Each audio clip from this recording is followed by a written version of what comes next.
네, 반갑습니다. 마르스 김동석의 리얼 주식입니다. 오늘 마르스 김동석의 리얼 주식은 삼성전자 13년에 한 번 오는 부자 될 기회 이때까지 버티시기 바랍니다. 그래서 어떤 기회에서 13년 만에 부자 될 기회인지 어디까지 버텨야 되는지 오늘 모든 것들 알아가시면 좋겠다 말씀을 드리고요. 그 이전에 저희 마르스 김동석의 리얼 주식이 여러분들의 사랑으로 빠른 성장 나오고 있습니다. 현재 구독자 52,800명이고요. 6만 명을 향해 달려가고 있습니다. 그래서 너무 제가 감사한 마음에 구독자 5만 명 이벤트를 진행하고 있고요. 최근 이슈가 되고 있는 2차 전지 관련된 시장 전망과 이 관련주에 대해서 총정리한 자료집을 무료로 나눠드리고 있습니다. 그럼 이 자료집을 어디서 받을 수 있냐라고 한다면 영상 끝까지 시청하셔라 말씀드리고요. 바로 이 자료집입니다. 제가 직접 만든 자료집이고요. 정기장 시장 전망 리포트 관련주까지 다 적어놓은 리포트입니다. 어디에서도 받을 수 없으니까 오늘 영상 끝까지 보시고 이 자료집 받아가시면 좋겠다 말씀을 드리고요. 여러분들에게 좀 도움이 될 수 있을 만한 영상들 많이 찍어드리고 있으니까 영상들 시청하시고 우리 유튜브 구독 그리고 영상 좋아요 그 다음에 저희 댓글까지 남겨주시면 정말 감사하겠다 말씀을 드리겠고 나는 기법 강의도 관심 많습니다 하시면 맨 아래에 저희 상한가 차트 연구소 유튜브 구독과 영상 시청까지 꼭 부탁드린다 말씀을 드리겠습니다. 그래서 오늘의 주제는 뭐냐면은 13년 만에 삼성전자로 부자 될 수 있는 기회입니다. 그래서 어디까지 버텨야 되는지 또는 무슨 기회인지 하나하나 알아가시면 좋겠다라고 말씀드리겠고요. 일단 최근 좀 이슈가 되고 있는 게 뭐냐 한다면은 이 원자재 가격이 좀 하락세가 이어지고 있다. 그러다 보니까 좀 시장이 좀 안정화되는 거 아닌가? 그 안정화에 따라서 좀 추세 상승이라든가 좀 이 우상향 랠리가 이어지는 게 아닌가라는 기대감이 나아지고 있다라는 거죠. 거기에 대해서 하나하나 정리해 드릴 테니까 집중해서 배우시면 될 것 같습니다. 일단 보시면은 원자재 슈퍼사이클 끝나가나 최근에 뭐 유가라든가 천연가스에 관련된 가격들이 조금 밀리면서 사실상 이거 거의 끝나가는 거 아니야? 라는 얘기가 나와주고 있다라는 거죠. 그래서 보시면 원자재 가격의 기술적 지표가 악화했으며 그간 슈퍼사이클 국면이 끝날 수 있다는 진단이 나와주고 있습니다. 그래서 고객 노트에서 NDR 원자재 모델이 약세장 캠프에 합류를 했고 지금 지표는 2020년 6월 이후 최저치라고 얘기를 하고 있습니다. 그래서 인플레이션 압력이 줄어들고 있다는 의미로 이는 채권과 주식 모두에 긍정적인 신호다라고 전했고요. NDR의 모델에 따르면 19개 원자재 가운데 7개만 200일 이동평균선을 웃돌았고 3개는 50일 이동평균선을 상회했다. 구리와 원유는 이미 약세장에 진입한 상태에다가 경기 침체 우려가 커지면서 구리 가격은 정고점 대비 31%, WTI는 24% 밀린 상태고 운임지수 같은 경우에도 정고점보다 50% 이상 뒷걸음질 치면서 사실상 지금 약간 인플레이션에 대한 완화가 좀 이어지고 있다라고 볼 수 있을 것 같습니다. 그래서 수요가 인플레이션의 브레이크를 밟아줄 정도로 충분히 둔화할지는 지켜봐야 될 부분이다라고 보고 있고요. 그래서 어느 정도는 이제 원자재가 좀 이제 이 조정이 되면서 좀 긍정적인 신호가 나오는 게 아닌가라는 생각을 하고 있다라는 거죠. 아, 그렇구나. 진짜로 원자재 대부분이 이 마이너스 한 30% 정도 하락을 하면서 이제 이 슈퍼 사이클이 끝나는 거 아닌가? 우리 인플레이션 리스크가 마무리되는 거 아니야? 라고 생각을 하는데 제일 중요한 게 뭐냐 한다면은 13년 만에 뭐가 만들어졌냐라고 한다면 환율입니다. 환율이 1310원을 13년 만에 돌파를 했다라는 거예요. 보시면 아시겠지만 글로벌 경기 침체 우려가 지속이 되면서 원달러 환율이 연고점을 갱신하면서 13년 만에 역대 최고치를 달성을 했습니다. 서울 외환시장에서 원달러 환율은 오전 9시 11분 1,300원보다 9.9원 오른 1,310.35원에 거래 중이고 환율은 전거래일보다 1,308.5원에 출발을 했습니다. 그래서 달러화는 이 경기 침체 우려가 부각이 되면서 106선 위로 올라섰고요. 그다음에 6개국 통화 대비 달러 가치를 나타내는 달러 인덱스는 전장보다 1.26% 오른 106.500을 기록을 했습니다. 그래서 연중 최고가를 갱신한 거고 이게 뭔 소리냐? 달러의 가치만 올라가고 다른 나라의 돈은 떨어졌다. 그 중에 하나가 대한민국의 원화다라고 생각하시면 될 것 같습니다. 그래서 달러 인덱스 기준으로는 20년 만에 최고치라 볼 수 있을 것 같고요. 달러가 강세를 보인 이유는 당연히 경기 침체에 대한 리스크라고 보시면 될 것 같습니다. 그래서 S&P 글로벌에 따르면은 6월 유로존 서비스업 구매 관리자 지수 PMI가 53.0으로 시장 전망치를 넘어섰지만 전달에 대비해서 좀 내려오다 보니까 이 경기 침체가 나오는 거 아니냐. 공급이 준다라는 거는 결국에는 이 판매가 준다는 거고 수요가 준다는 거고 그럼 침체로 이어질 수 있지 않을까라는 예상이 부분이고요. 그다음에 인플레이션 그러니까 이 원자재가 하락한 게 사실상 이게 인플레이션 해소라기보다도 경기 침체의 의미 아니냐. 그러니까 유가를 쓰지 않는다라는 거죠. 경기가 침체되다 보니까 그런 리스크로도 생각을 하고 있다라는 거예요. 그래서 거기에 따라서 뉴욕 증시는 혼조세를 보여줬고요. 오늘의 환율은 유럽발 경기 침체 프라이싱이 촉발한 강달러 쏠림 현상을 반영해서 1,300원 선의 안착을 시도할 것으로 예상이 된다라고 얘기가 나와주고 있습니다.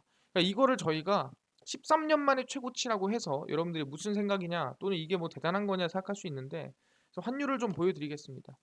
우리가 이제 환율 차트를 보면은 아 이게 대단한 거구나라고 생각해 볼 수 있는 게 월봉이고요.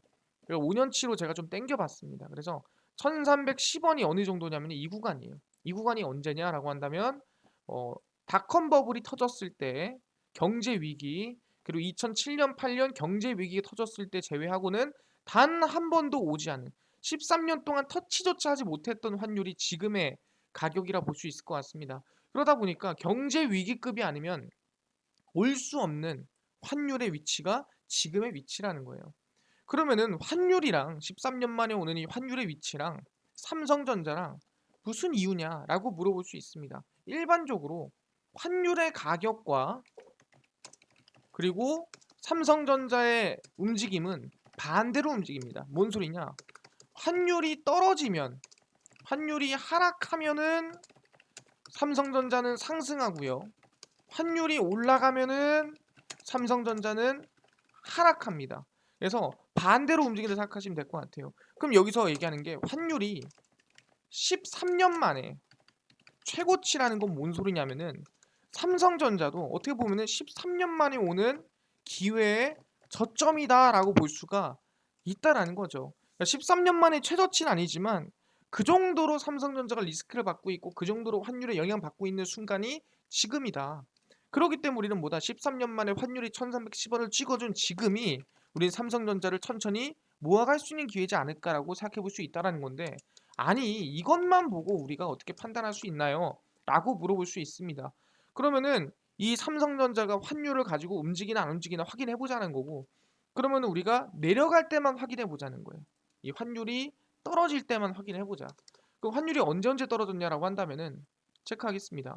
보시면은 이 당시죠. 예, 2010년도에서 쭉 밀린 게 2014년도까지 2010년에서 2014년까지 하락이 나와줬고요. 그 다음에 2016년에서 2018년, 2016년에서 2018년, 그리고 정확히 얘기하면은 이때 언제 2020년 4월, 5월부터 시작을 해서 2021년 1월까지입니다. 예. 2020년 5월부터 시작해서 2021년 2021년 1월까지 상승했다라고 보는데 이걸 차트를 한번 확인해 보자는 거죠. 환율을 가지고 삼성전자입니다. 그래서 삼성전자 2010년에서 2014년이고요. 이거 월봉으로 좀 체크를 해보면 확인이 가능해요. 2010년부터 2014년까지. 보시면 아시겠지만 누가 봐도 주가 2010년에 2014년까지 추세 우상향이 이어진 모습을 확인할 수가 있다라는 거예요. 이게 뭔 소리냐? 환율이 하락을 할 때만 체크한 거거든요. 환율이 하락할 때 삼성전자는 오히려 상승했다. 얼마 상승했습니까? 보시면은 15,000원짜리가 거의 30,000원까지 100% 가까이 상승을 했다라는 거예요. 그럼 2016년에서 2018년 확인해 보겠습니다. 환율이 하락했을 때입니다. 2016년에서 2018년도입니다. 얼마예요? 2016년에서 18년까지 대략 160%가량 상승했다라는 거죠. 아 그렇구나. 얼마? 환율이 하락할 때 삼성전자는 160%가량 상승을 했다라는 거고 그럼 2020년 5월에서 2021년 1월입니다. 환율이 하락했을 때죠. 마찬가지죠. 제가 체크해놓은 게. 그럼 2020년 5월에서 2021년 1월입니다. 확인해 보면은 2020년 5월 언제죠? 4월, 5월 여기입니다. 여기서부터 시작을 해서 1월입니다. 1월이 연할자죠. 그래서 상승을 확인해 보면은 대략 한 100% 가까이 상승을 했다라고 볼 수가 있습니다. 삼성전자 100% 상승. 그러니까 얘기하는 게 이 지금 상승이 나온 시점이 환율이 올라간 시점, 환율이 떨어진 시점, 하락한 시점이 환율이 올라간 시점, 올라간 시점 환율이 떨어진 시점, 환율이 올라간 시점, 환율이 떨어진 시점, 환율이 올라간 시점. 근데 뭐다? 지금 이 급락과 하락은 뭐다? 13년 만에 오는 환율의 최고점이다. 환율이 최고점이란 건 뭐다? 이젠 떨어질 일만 남았다는 소리고, 그렇다는 거는 13년 만에 삼성전자에 우리가 부자 될 기회가 오고 있다라고 볼 수가 있다라는 거죠. 아, 그렇구나. 근데 이것만 보고는 우리가 솔직히 찍을 수 없지 않냐라고 얘기하시는 분들이 있습니다. 여기서 우리가 알 수 있는 건 뭐냐 한다면은, 여기에서 좀 더 불확실성까지 터지면서 플러스로 뭐다? 과대 낙폭이 나아졌다라는 거예요. 그게 뭐냐면은 삼성전자 22조 투자 예고 미국에서 날벼락 맞았다라는 건데, 뭔 소리냐? 보시면은 조 바이든 대통령이 미국 본토 내 반도체 생산 역량 강화를 위해 야심차게 추진한 반도체 지원법 처리가 지연되고 있습니다. 파격적인 세제 혜택과 인센티브, 미국 정부의 전폭적 지원을 믿고 현지에 투자한 반도체 기업들이 불만이 극에 달했다라는 거죠. 그래서 대략 삼성전자, TSMC, 인텔의 피해가 커지지 않느냐라고 얘기하는 거고, 반도체 업계에 따르면 의회는 최근까지도 68조 원 규모의 지원법을 처리하지 않고 있는 상태고요. 8월 내 법안 통과가 어려울 수 있지 않느냐. 잘못하면 이거 폐기도 있겠다라는 얘기 나와주고 있습니다. 아시아에 편중된 반도체 생산 역량을 미국으로 다시 끌어오겠다는 포부로 취임할 때부터 반도체 공장 미국에 지으면은 도움 줄게라고 얘기를 했는데, 지금 이제 대립이 되면서 이거 잘못하면 막히는 거 아니야? 얘기가 나와주고 있는 상태고요. 반도체 기업들과 미국 의회는 약 68조 달러가 68조 원 정도 걸린 치킨 게임을 하고 있다. 사실상 이거는 하는 게 맞지. 이거는 솔직히 싸워서 뭐 도움되는 게 있냐라고 하면서 서로 욕을 하고 있다라는 거예요. 그래서 상하원 모두 미국 반도체 산업 부흥을 정치적 인질로 삼고 있기 때문에 이거 있다라고 얘기하는 거예요. 왜냐하면 이거는 통과하는 게 맞아. 근데 인질로 잡고 싸우고 있다라는 거죠. 그래서 인텔의 CEO는 미국 경제방송에 출연을 해서 오하이오 공장 건설 지원을 언급하면서 옹졸한 당파심 때문에 의회에서 머뭇거리지 말아달라. 이거는 밀고 나가야 된다라고 얘기를 하고 있는 거고, 우리는 TSMC나 삼성전자가 아닌 대만, 일본, 한국과 경쟁하고 있다. 우리가 지금 행동하지 않으면 전환점이 될 것이다라고 하면서 이거는 빨리 법안을 통과해달라고 얘기를 직접 언급을 했습니다. 그래서 진화 러몬도 상무장관 같은 경우에도 CNBC 인터뷰에서 법안이 통과되지 않을 경우 대만 업체 글로벌 웨이퍼스가 6조 5천억을 투자해 미국 웨이퍼 생산 공장을 건설하던 계획이 무산될 수 있다 얘기를 했고요. 근데 사실상 뭐 글로벌 웨이퍼스 얘기뿐만이 아니죠. 대한민국 또는 대만, TSMC, 삼성전자 모두 날아갈 수도 있다라는 거예요. 그래서 이 기업의 마크 잉글랜드 사장은 이 글로벌 웨이퍼스 반도체 지원법이 통과되지 않을 경우 한국 쪽으로 투자를 돌리겠다라는 얘기까지도 한 상태입니다. 그러다 보니까 지금 빨리 법안이 통과되지 않겠느냐라고 얘기 나와주고 있고요. 대만에서도 장관급 관료인 국가발전위원회 국민신주임위원이 28일 워싱턴 포스트를 통해 법안 처리를 촉구를 했습니다.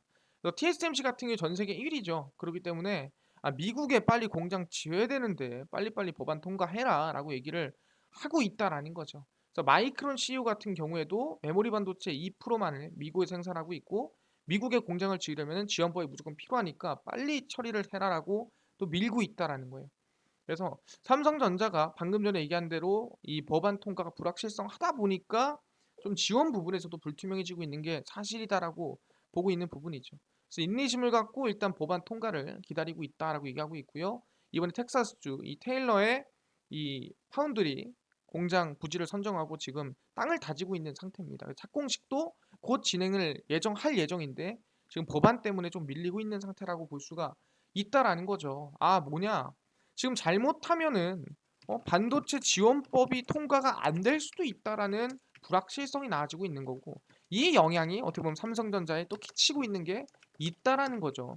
그러다 보니 이 영향으로 인해서 좀 더 과대 낙폭이 나아지고 있는 부분이구나라고 보이는 거고, 솔직히 반도체 지원법 통과될 가능성이 높습니다. 근데 이 통과 과정이 공화당에서 이거를 그냥 뭐 통과합시다 하면서 쉽게 보내줄 수는 없어요. 그렇기 때문에 당연히 서로 간에 갈등이 있는 건 팩트고 할 가능성이 매우 높다라고 생각하시면 될 것 같습니다. 아, 그렇구나.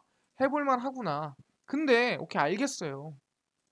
우리가 이것만 보고 사실상 이 삼성전자가 우리가 긍정적이다 또는 해볼 만하다, 과대 낙폭이다라고 볼 수 있는 건 아니지 않나요?라고 하는데 또 과대 낙폭을 만든 요인이 있습니다. 그게 뭐냐 한다면은 된설이 내린 메모리 시장, 삼성 SK 겨우살이 고심이라고 나와주고 있죠. 뭔 소리냐? 하반기 반등 기대감이 컸던 메모리 반도체 시장이 급속히 냉각되며 된 소리가 내렸습니다. 7월, 9월, 그러니까 3분기 디램 가격이 10% 이상 급락할 수 있다는 분석이 제기되면서 수익성에 대한 불확실성이 나아졌다라는 거죠. 그렇기 때문에 공정 세대 교체 등을 통한 원가 절감 노력을 통해 어떻게든 간에 이겨내야 된다라고 얘기를 하는 겁니다.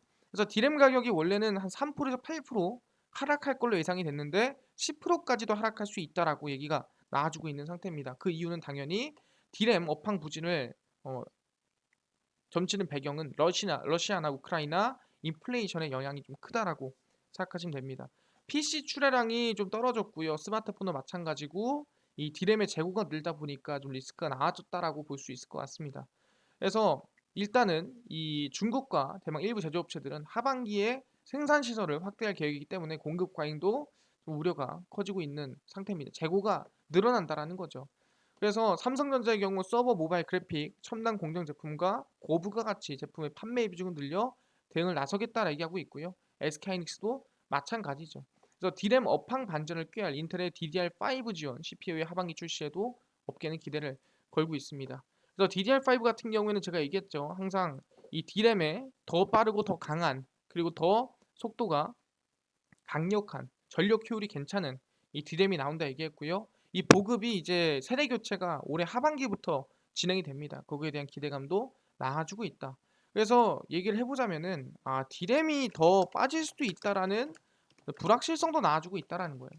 그래서 이 모든 불확실성이 이미 지금 반영이 된 게 지금의 삼성전자다라고 볼 수가 있다라는 거죠. 그러니까 많이 하락을 했고 많이 밀렸고 눌렸다라는 거예요. 그럼 여기서 중요한 게 뭐냐? 그러면은 오케이 지금 과대낙폭에 대한 이유를 다 찾았습니다. 그러면은 앞으로 올라갈 이유가 있나요? 네, 있습니다. 이 첫 번째 바로 메타버스로의 전환입니다. 이게 미래 기술이죠. 버추얼 스튜디오, CJ, SKT, 삼성, LG가 점찍은 새 먹거리입니다.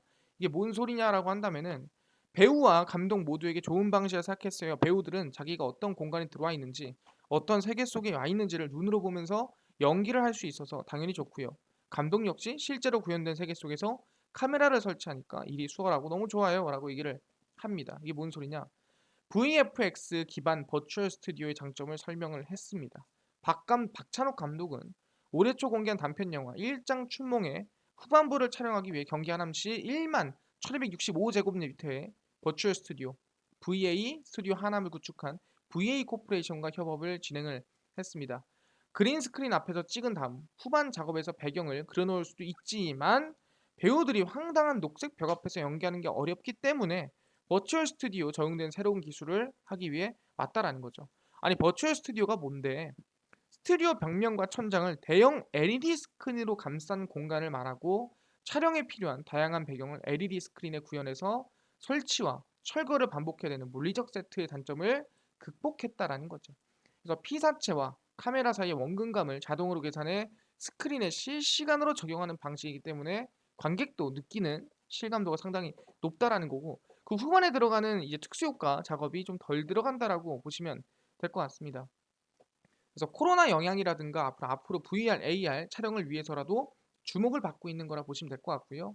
해외에서는 스타워즈, 주라기 공원, 그다음에 아바타, 반지의 제왕이 이제 버추얼 스튜디오에서 실제로 찍혔다라고 볼 수 있을 것 같고요. 대한민국도 VA 코퍼레이션을 비롯해 자이언트 스텝, 덱스터 스튜디오가 버추얼 스튜디오를 늘리고 있습니다. 그러니까 지금 보시면은 이게 자동차고요. 이게 다 LED 스크린이에요.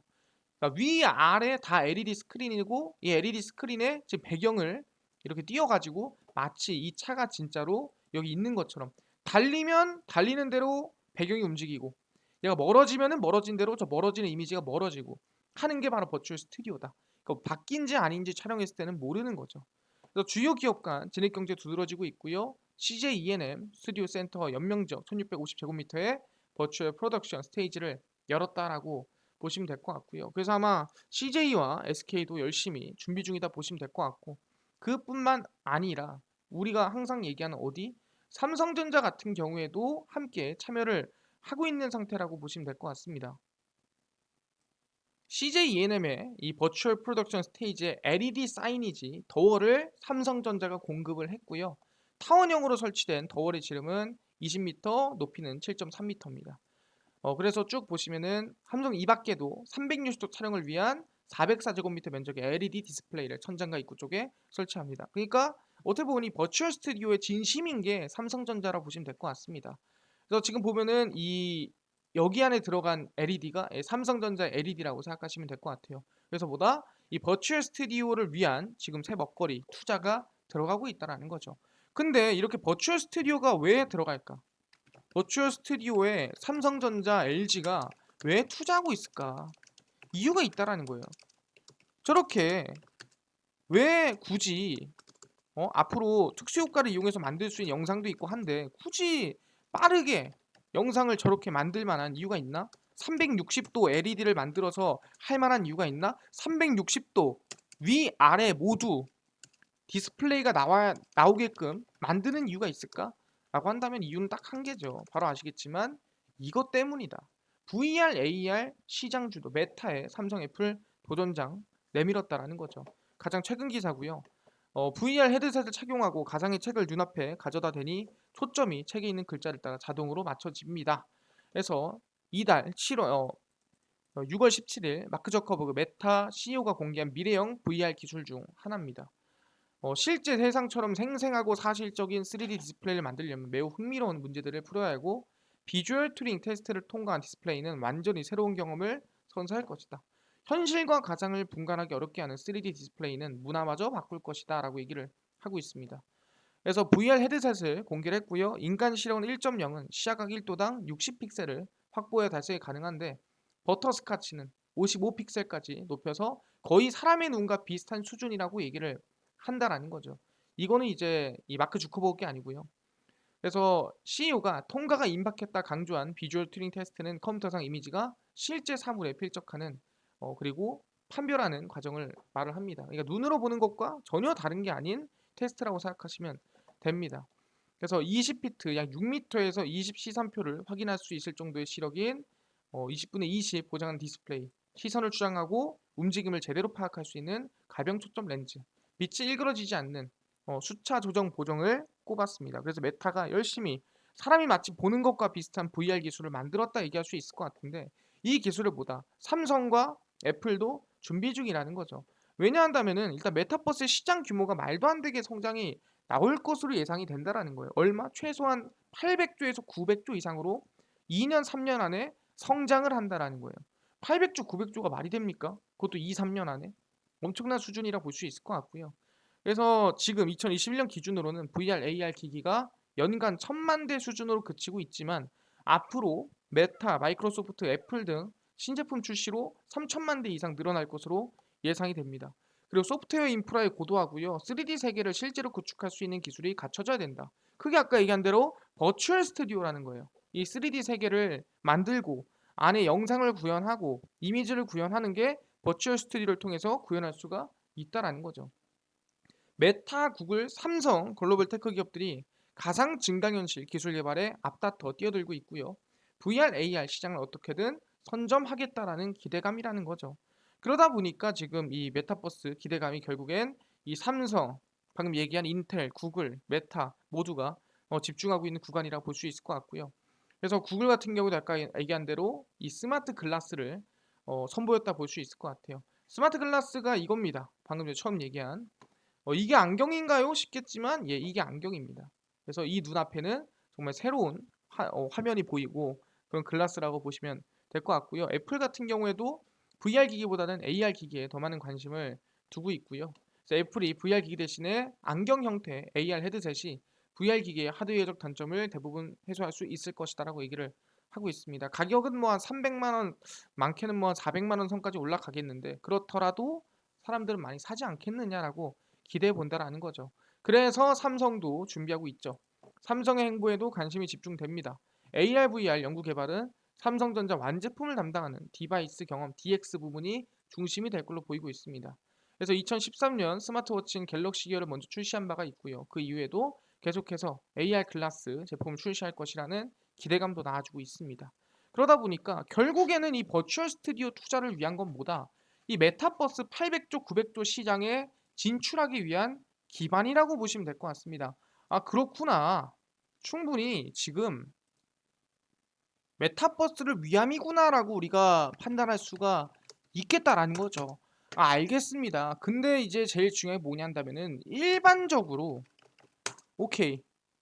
이슈가 있고 저평가돼 있으니까 올라간다 생각합시다. 근데 중요한 건 시장이 많이 빠졌을 때 그리고 시장 반등 직전에 기업들이 대부분 하는 행동이 있다라는 거예요. 대기업들이 뭘 하냐 한다면 바로 자사주 매입이라고 생각하시면 될 것 같아요. 저가가 왔을 때 그리고 거의 저가에 다가가고 있을 때 자사주 매입이 적극적으로 들어간다라는 거예요. 보시면 아시겠지만 이거는 2020년 코로나19 때 이제 나왔던 기사입니다. 3월 29일 기사고요. 보시면은 재계 총수들 자사주 매입하고 현장 착구 코로나19 극복 총력전을 들어가고 있습니다. 마치 친주주 정책을 펼치듯이 자사주 매입이 들어가고 있다는 거예요. 2020년 3월 29일 코로나가 터졌을 때입니다. 보시면 기업의 총수들 중심으로 최고 경영진들이 코로나19 위기를 이겨내기 위해 자사주 매입을 하거나 현장 경영을 강화했다라는 거예요. 그래서 보시면은 전자공시에 따르면 현대차그룹 수석 부회장이 현대자동차와 현대모비스 주식 190억 원어치를 매수를 했고요. 신동민 회장도 롯데지주 임원들이 자사주를 매입을 했고요. 신 회장도 약 47,400주를 장내 매수를 했고 최정호 포스코그룹 회장을 비롯한 경영진 임원진들이 자사주를 26억 규모 주식을 사들였습니다. GS그룹 허세용 GS칼텍스 사장이 지난 6일과 9일 34,133주를 장내 매수했고 약 200억 원을 15차례 매입을 했고요. 에리스그룹 회장의 아들 구동희 전무는 1,000주를 매수를 했고 당연히 임원들이나 모두가 좀 이 자사주 매입에 동참했다고 볼 수 있을 것 같아요. 삼성 엔지니어링 같은 경우에도 이반주에 자사주를 매입을 했고요. 지분이 늘어난 모습을 볼 수가 있습니다. 그래서 자사주 매입은 위기 상황에서 기업에 대한 책임 있는 자세를 주주들에게 보여줌과 동시에 주가 하락을 방어하는 모습이라고 볼 수 있을 것 같습니다. 그러다 보니까 일반적으로 어떻게 이렇게 급락세가 크게 나온 3월 29일 같은 이런 코로나19 시대에 자사주 매입이 강하게 들어왔다라는 거예요. 그래서 보시면은 정확하게 3월 29일이 언젠가 확인해 보자는 거죠. 코스피 기준으로 저희가 이제 일봉으로 3월 29일을 확인을 해보자면 이게 3월 19일, 20일, 23, 25, 26, 27, 28, 29입니다. 이때죠. 예, 요 날짜입니다. 그러니까 이 구간 안에서 자사주 매입이 강하게 들어와 줬다라는 거예요. 뭐다? 시장 거의 최저점 부근에서 자사주 매입이 특히 대기업 삼성부터 시작해서 GS, LS, 포스코, 롯데, 현대 다 들어왔다라는 거예요. 그렇구나. 시장이 거의 저점에 와 보면은 주주 친화 정책인 척하면서 저가 매수가 들어오는 경우가 상당히 많다라는 거예요. 그럼 지금은 사고 있느냐가 중요하지 않냐라는 거예요. 그래서 하나하나 보겠습니다. 사고 있는지 아니면은 안 사고 있는지라고 본다 한다면은 일단 최근 나온 기사입니다. 주가 하락에 자사주 매입이 상장사가 1년 새 2배가 늘었습니다. 이게 뭔 소리냐? 국내 증시가 하락세를 이어가자 주가 방어를 위해 자사주 매입에 나서는 상장사가 2배나 늘었다라 볼 수 있을 것 같아요. 그래서 자기 주식 취득 또는 자기 주식 취득을 위한 신탁 계약을 체결 결정을 공시한 상장사는 전날까지 모두 252곳으로 집계됐고요. 작년과 같은 기간 137곳보다 약 2배 가까이 늘었다라고 볼 수가 있다라는 거죠. 코스피 종가 기준 2,400 아래로 내려가 연저점을 갱신한 지난 20일 하루 동안 9개 상장사가 자사주 매입을 공시를 했고요. 자사주 취득은 기업 주가 안정과 이 주주, 친주주 정책이라고 보시면 될 것 같은데 최근 들어서 워낙에 이 자사주 매입에 대한 공시 발표라든가 임원들이라든가 대표들이 사기 시작했다라고 볼 수가 있다라는 거예요. 그렇구나. 그럼 누가 샀냐는 거예요. 제일 중요한 거는 아까 얘기한 대로 초대형 기업들이 샀어야 된다. 첫 번째, 손태승 우리금융 회장입니다. 자사주로 5천주 매입을 했고요. 관심이 상당히 많습니다. 우리금융그룹 손태승 회장이 우리금융 주식 5천주를 장내 매입해 총 11만 8,127주의 자사주를 보입을 했습니다. 올해 들어 세 번째 자사주 매입으로 과도한 주가 저평가 시기마다 자사주를 매입해서 기업 가치 재고 의지를 표명해 왔습니다. 그래서 5천주를 추가 매입했고요. 펀더멘탈이라든가 향후 경영 실적, 기대감이 충분히 있다라고 얘기를 했다라는 거예요. 거기 더불어서 해외 투자 설명회도 진행을 했고요. 우리는 긍정적이라서 나는 삽니다라고 얘기했다라는 거예요. 그래서 우리 금융을 확인해 보자라는 거죠. 우리 금융입니다. 우리금융지수 보시면은 상당히 좀 많이 하락한 느낌이죠. 그러니까 이 구간에서 열심히 추가 매수를 해서 비중을 낮춰놨다라고 볼 수 있는 거죠. 아, 우리금융이 매수가 들어왔구나. 그럼 이거 말고는 뭐가 들어왔나요? 라고 물어볼 수 있습니다. 첫 번째가 우리금융의 이제 자사주 매입이 들어왔고요. 플러스 두 번째입니다. 바로 NHN입니다. NHN도 자사주 매입이 들어왔고요. 300억 원 자사주 매입을 진행한다고 6월 20일에 발표를 했고요. 올해만 총 400억 원을 매입을 했습니다. NHN이 수백억 원 규모의 자사주 추가 매입을 결정했고요. 주주 가치를 위한 결정이다라고 얘기를 합니다. 매입 규모는 총 110만 주, 기준 약 300억 원에 달합니다. 그래서 이번 자사주 취득은 NHN이 지금까지 진행한 자사주 매입건 가운데 금액 기준으로는 역대 최대치다.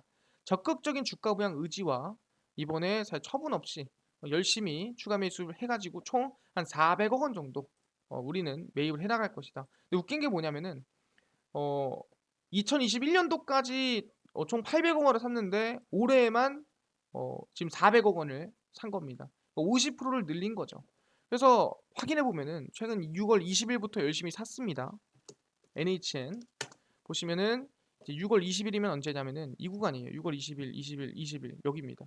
최저가부터 산 거예요. 여기부터 이제 천천히 이제 사모으기 시작하는 겁니다. 쭉 빠지고 열심히 산 거죠. 그러다 보니까 살만한가요? 살만하죠. 내가 만약에 대기업 내가 이 NHN이더라도 자사주 살만한 구간에 왔다라고 보는 겁니다. 아 그렇구나. 총 얼마? 400억 가까이 매입을 하고 있다라고 볼 수가 있다라는 거예요. 그죠? 그러면은 오케이 알겠습니다. 그러면 삼성전자는 사고 있나요? 이게 중요하죠. 삼성전자도 보시면은 뭐다 임원들이 자사주 매입 릴레이 5개월 동안 이어지고 있다라는 거예요. 하락장 속에서도 5개월째 매수하고 있고요. 총 100억 원에 달하고 있다라는 거예요. 주가가 7만 5천 원 수준이던 올해 2월부터 시작된 자사주 매입이 5만 6천 원대까지 계속 추가 매수가 이어지고 있습니다. 16만 4,500 457주를 매입을 했고요. 현 주가 기준으로 계산해도 약 90억 원입니다. 그래서 실제 쓴 돈은 약 100억 원이고 마이너스를 포함하면 90억 원쯤 된다라는 거예요. 그래서 누가 한종희 대표이사 부회장이 제일 많이 샀고요. 1만 주를 샀습니다. 그러니까 지금 기준으로 생각을 해보자면은 한 5억 얼마죠. 가치가.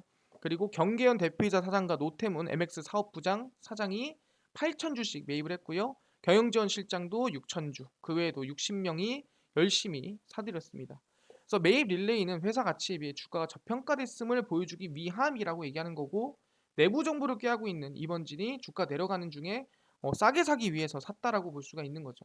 불과 3년 전 2019년 주가는 3만 원대에 불과했는데 지난해 9만 원까지 갔다가 5만 원대까지 왔다. 이거는 솔직히 말하면은 상당히 저평가 구간이니까 사도 되는 거 아니야? 라고 얘기를 하고 있다라는 거고 그래서 얼마 임원진들이 총 100억 원을 사들였다라고 볼 수가 있다라는 거죠. 그렇구나. 삼성전자도 한 100억 샀다. 아까 뭐라 그랬어요? 평당가 기준 지금 현재 마이너스 10% 정도 손실 중이다라고 얘기했습니다. 그래서 지금 마이너스 10%면은 삼성전자 평당가가 얼마겠습니까? 대략 한 6만 원 조금 넘는 수준. 지금 한 6만 한 1,000원, 2,000원. 한 이 구간 라인대에 대부분의 이 대기업들의 우리 삼성전자 임원진들의 평당가가 맞춰져 있다라는 거예요. 높습니까, 낮습니까? 낮은 편이죠. 그러니까 요 정도에 샀다라는 거예요. 지금도 사고 있다는 소리고. 그럼 얘기하는 게 이 저점과 곧 이 가격 사이에 평단가가 맞춰져 있다라는 거죠. 그럼 얘기하는 게 뭐야? 지금 사는 사람들은 삼성전자 임원보다도 평단가가 낮은 수준이라고 생각하시면 된다라는 거예요. 그래서 뭐다? 아, 대기업의 자사주 매입이 들어오고 있다. 그리고 흔히 임원진보다 마이너스 10%더 싼 가격에 살 수 있다라는 거는 뭐다? 13년 만에 환율 기회다. 지금은 천천히 분할 매수해도 되는 구간이라고 얘기하는 거고 얘기했죠? 사면 결과에 따라서 사면 이후에 적극적인 매수가 더 중요하다. 지금은 천천히 분할 매수가 들어가고 사면 이후에 8월 사면 광복절 사면 이후에 적극적인 매수가 중요하다라고 얘기를 합니다. 그래서 제일 중요한 게 뭐라 그랬어요? 이때까지 버티세요잖아요. 이때까지가 언제입니까? 저희가 아까 전에 환율 기준으로 체크를 했을 때 몇 퍼센트였냐면은 위로 올라가 보면 환율이 항상 떨어질 때마다 100% 상승, 떨어질 때마다 160% 상승, 떨어질 때마다 100% 상승했습니다. 물론 시간은 뭐 3년, 4년, 2년, 뭐 1년 정도 걸렸습니다. 그래서 100%, 160% 했는데 그래서 우리 목표가는 얼마? 50% 일단 이상은 보자. 이때까지 무조건 버텨라 얘기합니다. 그럼 지금부터 최소 얼마? 저희는 8만 원까지는 버티겠습니다. 지금 가격에서 최소 얼마? 8만 원까지는 일단은 버티고 가라. 그 이후에 9만, 10만까지 열고 가는 거지. 지금부터 최소 얼마? 50% 이상 보고 가는 게 정답이다라고 얘기를 합니다. 그래서 방금 얘기한 대로 매수는 천천히 분할 매수 하지만 8월 사면 결과 이후에 적극적인 매수가 중요하다. 50% 이상까지 버텨라 말씀을 드립니다. 알겠습니다. 삼성전자 상당히 지금 악재로 인해서 과대낙폭 나와줬고 과대낙폭의 플러스로 방금 얘기한 대로 자사주 매입이 들어오고 있고 13년 만에 환율 최고치. 알겠습니다. 근데요 이것도 중요한데 아까 전에 5만 명 구독자 이벤트로 무슨 얘기 하셨냐면은 2차전지 시장 전망과 그 다음에 관련주까지 총정리한 자료집을 무료로 나눠주신다고 하셨는데 이거 어디서 받을 수 있나요? 라고 하십니다. 이 자료집이 뭐냐면은 이거죠. 제가 직접 만든 자료집이고요. 시장 전망과 관련주까지 총정리해 놓은 자료집입니다. 이 리포트 직접 만든 거예요. 그래서 이거 어디서 봤나요? 하는 분들이 있고요. 그뿐만 아니라 당일 급등이 예상되는 단타 종목을 매일 무료로 주시고요. 장 시작 전에 급등이 예상되는 뉴스나 시황을 무료로 좀 정리해 주시고 테마주라든가 매매법 강의를 좀 무료로 좀 나눠주세요 하시는 분들이 있어서 김동석 대표가 100% 무료로 나눠드리고 있습니다. 어디서? 바로 김동석의 리얼 주식 연구소라는 100% 무료 어플이고요.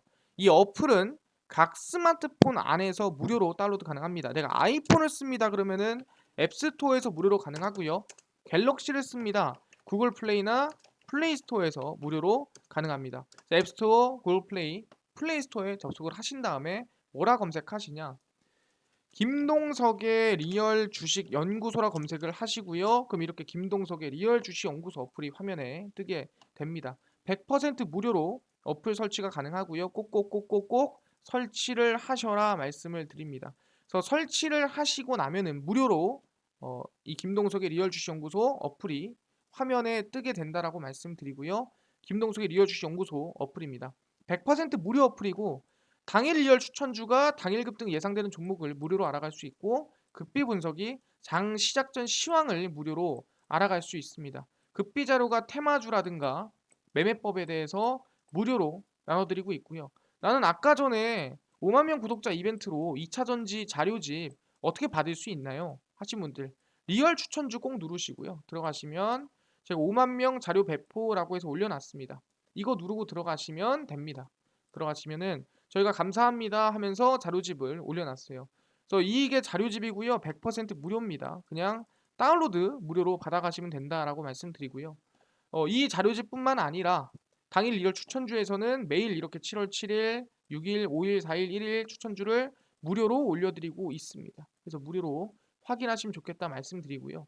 이뿐만 아니라 급비 분석에서는 장 시작 전 시황을 올려드립니다. 보시면 해외 증시부터 국내 이슈까지 무료로 정리를 해드리고 있고요. 이뿐만 아니라 급비 자료에서는 테마주라든가 매매법이라든가 무료로 올려드리고 있습니다. 최근에 백신 제약주가 왜 움직였나? 원숭이 두창, 우주항공, 선박, 여행 매번 장이 이슈가 되는 뉴스들 보시면 왜 올라갔는지 무슨 이슈가 있는지 다 정리해서 관련주까지 다 올려드립니다. 이것만 봐도 다른 이슈를 볼 필요가 없다라는 거죠. 다 무료거든요. 그래서 김동석의 리얼 주식 연구소입니다. 100% 무료 어플이고요. 종목 시황, 테마주 강의 다 무료로 알아가셔라 말씀드리고 이뿐만 아니라 저희 마르스 김동석의 리얼 주식 유튜브 여러분들의 사랑으로 커가고 있습니다. 딴 거 안 바란다 했죠? 우리 구독자 6만 명을 향해 달려가고 있으니까요. 유튜브 구독, 영상 좋아요, 그 다음에 댓글까지 남겨주시면 너무나도 감사하겠다 말씀드리면서 오늘 영상 여기서 마치고요. 다음번에 더 좋은 영상으로 찾아뵙도록 하겠습니다. 감사합니다.